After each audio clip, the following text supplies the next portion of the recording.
শেখ হাসিনা সহ ৭ জনের বিরুদ্ধে হত্যা মামলা রেকর্ড করার নির্দেশ। প্রিয় দর্শক, অনুরোধ রইল ভিডিওটিতে একটি লাইক দিয়ে আমাদের ইউটিউব চ্যানেলটি সাবস্ক্রাইব করে দিবেন এবং ভিডিওটি সম্পর্কে আপনার মূল্যবান মতামত কমেন্টস করে জানাবেন। সাবেক প্রধানমন্ত্রী শেখ হাসিনা সহ ৭ জনের বিরুদ্ধে মুদি দোকানদার আবু সায়েদকে হত্যার অভিযোগ করা হয়েছে। হত্যার অভিযোগে করা মামলার আবেদন এজাহার হিসেবে গ্রহণ করার নির্দেশ দিয়েছেন আদালত। গতকাল মঙ্গলবার ঢাকার মেট্রোপলিটন ম্যাজিস্ট্রেট রাজেশ চৌধুরীর আদালত এ আদেশ দেন। এস এম আমির হামজা নামে এক ব্যক্তি এ মামলার আবেদন করেন। সচেতন নাগরিক হিসেবে একজন নিরীহ নাগরিক হত্যার বিচার চেয়ে এ মামলা করেছেন বলে জানিয়েছেন এই ব্যবসায়ী।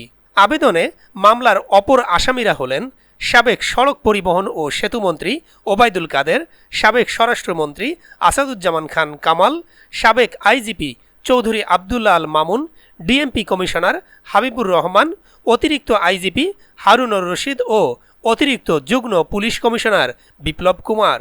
মামলার অভিযোগে বলা হয়েছে, সম্প্রতি চাকুরিতে কোটা সংস্কার আন্দোলনে হাজার হাজার ছাত্র জনতা মিছিল সমাবেশ করে। শান্তিপূর্ণ মিছিলে দেশের বিভিন্ন এলাকায় নির্বিচারে গুলি চালানো হয়। বহু ছাত্র জনতা নিহত ও আহত হন।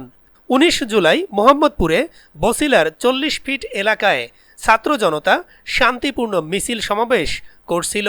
সেখানেও পুলিশ নির্বিচারে গুলি চালায়। রাস্তা পার হওয়ার সময় স্থানীয় মুদি দোকানি আবু সায়েদ মাথায় গুলিবিদ্ধ হন। তিনি ঘটনাস্থলেই মৃত্যুবরণ করেন। মামলার আর্জিতে বলা হয়, নিহত সায়েদকে তার গ্রামের বাড়িতে পঞ্চগড়ের বোদা উপজেলার নতুন বস্তি প্রধান হাটে নিয়ে দাফন করা হয়। তার মা, স্ত্রী, ছেলে, সন্তান সেখানেই থাকেন। এ কারণে তারা ঢাকায় এসে মামলা করতে অপারগ। এজন্য বিবেকের তাড়নায় আইনের শাসন প্রতিষ্ঠার জন্য এ মামলা করেছি। মামলার অভিযোগে বাদী আরও বলেন, সাবেক প্রধানমন্ত্রী শেখ হাসিনা কোটা সংস্কার আন্দোলন কঠোর হস্তে দমন করার জন্য বারবার নির্দেশ দিয়েছেন।